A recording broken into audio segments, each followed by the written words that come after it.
ওকে, তো আজকে আমরা চলে আসছি নতুন আরও একটা রিয়াকশন ভিডিও নিয়ে। তো আজকের ভিডিওতে আমরা জানবো আমাদের সমুদ্রের নিচে থাকা এমন এমন প্রাণী যেগুলো সম্পর্কে আমরা আগে কখনো জানতামই না।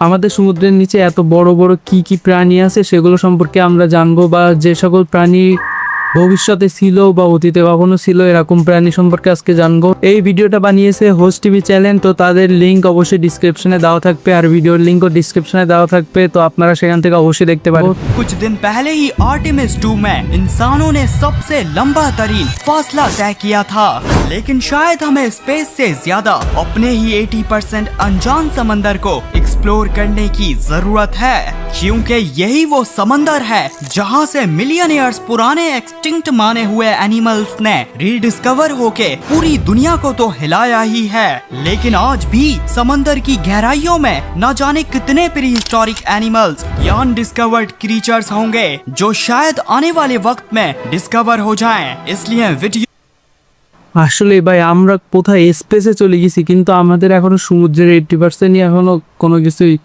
দেখা হয়নি। মানে সমুদ্র এখন আমাদের অজানা, স্পেস আর হচ্ছে কি আমরা বেশি ভালো জানি।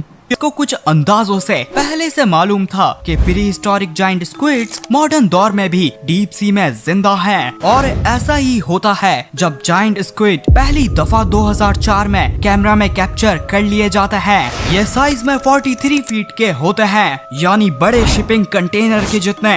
साथ में बुर्ज खलीफा की हाइट जितनी गहराई में पाए जाते हैं। लेकिन हाँ, जब हम समंदर में 7 बुर्ज खलीफा जितना नीचे गए, यानी 19,000 फीट, तो वहाँ हमें एक और स्क्विड की नस्ल बिग फिन स्क्विड मिली, जिसके बारे में हम ना होने के बराबर जानते हैं, सिवाय इसके कि ये किसी एलियन जैसे दिखाई देते हैं। खैर, ऐसे स्क्विड्स के डिस्कवर होने के बाद से साइंटिस्ट को अंदाजा हुआ कि डीप सी में आज भी कितने अनडिस्कवर्ड स्क्विड्स होंगे, और उन्हीं में से एक सुपर जायंट स्क्विड नामी नस्ल भी स्पेक्यूलेट की जाती है। यहाँ मैं 200 फीट तक के स्क्विड जैसे एनिमल्स की बात कर रहा हूँ। ये लेंथ बराबर है 2 ब्लू व्हेल्स के। वैसे सुपर जायंट स्क्विड का দুটো ওয়েলের সমান। सबूत हमें 1896 में फ्लोरिडा के साहिल में आने वाली सेंट ऑगस्टीन मॉन्स्टर नामी लाश से भी मिलता है। इस स्क्विड जैसे एनिमल का भी साइज 200 फीट ही एस्टिमेट किया गया था, पर हाँ, कुछ मॉडर्न स्टडीज का मानना है ये लाश शायद डिकम्पोज्ड व्हेल की थी। लेकिन दोस्तों, अच्छा। मुमकिन जरूर है कि जिस समंदर में giant squid big fin squid exist करते हैं, तो वहाँ से फ्यूचर में सुपर जाइंट स्क्विड्स भी डिस्कवर हो जाएं। ভাই এত বড় স্কুইড যদি আসলেই থেকে থাকে তাহলে তো বোঝাই যাবে ভবিষ্যতে কখনো যদি আমি দেখি যেতে পারি, তাহলে তখন দেখা যাবে যে আসলেই ছিল কিনা। ये सच है कि व्हेल्स के इवॉल्व होने से पहले डायनासोर्स के टाइम पीरियड में समंदर में सिर्फ और सिर्फ रेप्टाइल्स राज किया करती थी। फिर चाहे वो एपेक्स प्रेडेटर्स मोसासॉर्स हों या ब्लू व्हेल से भी बड़ी इक्थियोसॉर्स, साथ में लंबी गर्दन वाले प्लीसियोसॉर्स को कैसे भूल सकते हैं। यकीनन इन सभी मरीन रेप्टाइल्स ने 186 मिलियन ईयर्स तक राज किया। बाद में एस्ट्रॉइड इम्पैक्ट होने की वजह से डायनासोर्स के साथ साथ एक्सटिंक्ट हो गयी, और आखिर में इस दौर में बस सी टर्टल्स जैसी ভাই এই বিস্ফোরণটা যদি না হতে তাহলে আমাদের পৃথিবীতে কত কিছু থাকতো, আর আমরা হয়তো মানুষটা থাকতামই না তখন।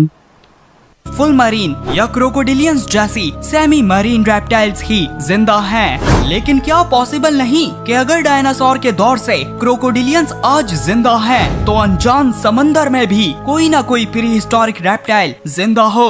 तो देखो, मोसासॉर्स और इक्थियोसॉर्स जैसे जाइंट एपेक्स प्रेडेटर्स का इस दौर में जिंदा होना नामुमकिन है। पर हाँ, प्लीसियोसॉर्स शायद आज भी छुपे हुए हैं, क्योंकि 1965 की ही बात है जब यूएस नेवी की एल्विन सबमर्सिबल 5300 फीट की गहराई में जाती है, तो उसमें बैठे हुए 2 पायलट्स बिल्कुल प्लीसियोसॉर जैसे एनिमल को अपनी आंखों से तैरता हुआ देखते हैं। मैं आपको बता दूं, ये प्लीसियोसॉर के डीप सी में जिंदा होने का सबसे भरोसेमंद सबूत है। साथ में 1500 सालों से स्कॉटलैंड में भी लॉकनेस मॉन्स्टर नाम से प्लीसियोसॉर जैसे एनिमल्स को देखा जा रहा है, और इनकी तो एक कंट्रोवर्शियल फोटो भी एग्जिस्ट करती है। और ये प्लीसियोसॉर की साइटिंग्स अलग अलग नाम से दुनिया भर में होती रहती हैं। इवन वर्ल्ड वॉर्स के दौरान बहुत सी जर्मन यू बोट्स ने प्लीसियोसॉर जैसे एनिमल्स की साइटिंग्स का दावा किया था। इसलिए मुमकिन है कि प्लीसियोसॉर या इन जैसी ही मरीन रेप्टाइल्स आज भी कहीं न कहीं जरूर सरवाइव कर रही हैं, जो आगे जाके डिस्कवर हो जाएंगी।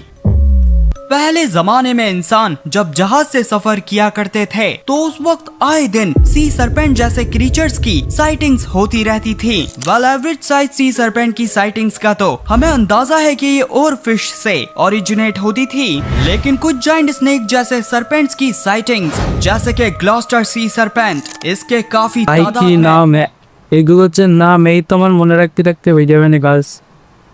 কিন্তু এই সকল প্রাণী সম্পর্কে আমি ছোটবেলায় দেখেছি বিভিন্ন কার্টুনে বা বিভিন্ন জায়গায় এরকম জিনিসপত্র দেখা যায়, আর এগুলো আসলে সত্যি হলেও হতে পারে, কারণ আমাদের সমুদ্র যেহেতু এখনো কোনো কিছু এক্সপ্লোর করা হয়নি, সমুদ্রের নিচে অবশ্যই থাকতে পারে।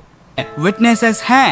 हुक आइलैंड मॉन्स्टर, इसकी हमारे पास फोटो भी है। साथ में कैटबोरोसॉरस, इनका तो स्पेसिमेन भी डिस्कवर हुआ था।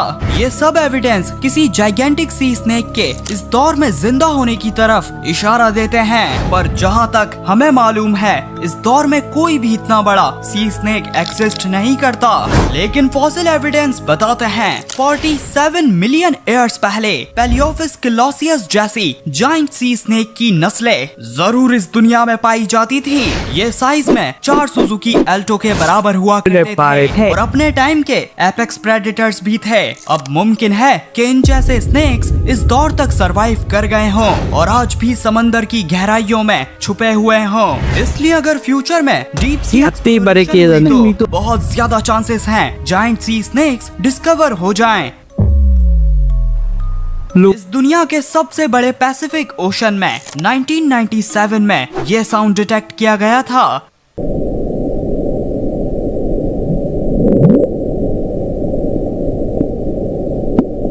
ये साउंड इतनी ही दूर से ओरिजिनेट होता है जितना नेपाल से लेके जापान का फासला है। माना जाता है अगर ये साउंड किसी लिविंग क्रीचर का था तो ये लाजमी ब्लू व्हेल से भी 100 गुना बड़ा होगा और यहीं से ब्लूप जैसा जाइंट एनिमल स्पेक्यूलेट हुआ था। पर हाँ, कुछ साइंटिस्ट डिबेट करते हैं ये साउंड ग्लेशियर के टूटने की आवाज थी, इसलिए ब्लूप का एग्जिस्टेंस तो अपने आप में बहस है। मगर सच तो यह है कि मिलियन ईयर्स पहले ब्लूप जैसी फिशेस जरूर एग्जिस्ट करती थी। लीड 60s को ही देख लीजिए, ये दुनिया की डिस्कवर होने वाली लार्जेस्ट फिश है जो अपना 40,000 दांतों से भरा मुंह खोलती थी तो 40,000 की तरह दिखाई देती थी। और तो और हम इंसान इसके साइज के सामने किसी मजाक से कम नहीं थे। खैर लीड ভাই কোন জায়গায় 54 ফিট আর কোন জায়গায় 5 ফিট? 60s तो सिर्फ एक मिसाल है, ना जाने कितनी इन जैसी या इनसे भी बड़ी फिशेस इस दुनिया में रही होंगी और मुमकिन है उनमें से कुछ आज भी डीप सी की गहराइयों में घूम रही हो। अवश्य থাকতেই পারে। की ही बात है जब डीप स्टार 4000 नामी सबमरीन 4 आईफिल टावर की जितनी गहराई में जाती है तो वहाँ एक क्रू मेंबर बिल्कुल लीड 60s जैसी फिश को देखता है। इवन 1932 में भी जब इस दुनिया की सबसे पहली deep sea exploration vessel 2000 feet की गहराई में जाती है तो उसमें बैठे भरोसेमंद बायोलॉजिस्ट विलियम बीबी ऐसी 5 फिश की नस्लों को देखते हैं जो बाद में कभी डिस्कवर नहीं हुई। इसलिए ताज्जुब की बात नहीं होगी अगर ब्लूप जैसी कोई फिश डीप सी से डिस्कवर हो जाए। আসলে থাকতেই পারে। बेशक मेगालोडॉन समंदर में इवॉल्व होने वाली सबसे खतरनाक जिंदा चीज थी जो आज से 3.6 मिलियन ईयर्स মেগালোডন সম্পর্কে আমি অনেক কিছু শুনেছি, দেখা যায় ভিডিওতে কি বল। ग्लोबल कूलिंग इवेंट की वजह से एक्सटिंक्ट हो जाती है। लेकिन क्या पॉसिबल है ये शार्क डीप सी में आज जिंदा हो? तो देखो, जिस मेगालोडॉन को हम जानते हैं मतलब वही 80 फीट 5 फॉर्च्यूनर के बराबर वाली, तो वो एक सरफेस लेवल शार्क थी और surface level animals deep sea का प्रेशर बर्दाश्त करने के काबिल नहीं होते। लेकिन तारीख गवाह है जब एनिमल्स में इकोलॉजिकल स्ट्रेस आती है तो वो अपने आप को माहौल के हिसाब से इवॉल्व कर लेते हैं। तो फिर क्या मैगलाडॉन या इनकी नस्ल के एनिमल्स ने भी ऐसा कुछ किया होगा? तो जी हाँ, 1875 में मैगलाडॉन की नस्ल से डिस्कवर होने वाले 10,000 साल पुराने ये दो दांत हमें बताते हैं कि मैगलाडॉन हाइड दांत 60 साल पहले तक ओशंस में जिंदा थी और ये दांत इनकी एक्सटिंक्शन की डेट को भी चैलेंज करते हैं। और तो और दुनिया भर में जायंट शार्क्स की ये कंट्रोवर्शियल साइटिंग्स, साथ में मैक्सिको के साहिल में कहीं 100 सालों से देखे जाने वाली 60 फीट लंबी ब्लैक डीमन शार्क, ये इतनी डार्क है कि इसे मुश्किल से 60 भी feet समंदर के हाय। अंधेरों में देखा जा सकता है। वेल, ये सब एविडेंस हमें बताते हैं कि আমার ভাবলেই তো মাথা ঘুরে যাচ্ছে 60 ফিট মানে কত বড়, আমি তো ইমাজিনই করতে পারতেছি না এত বড় হতে পারে।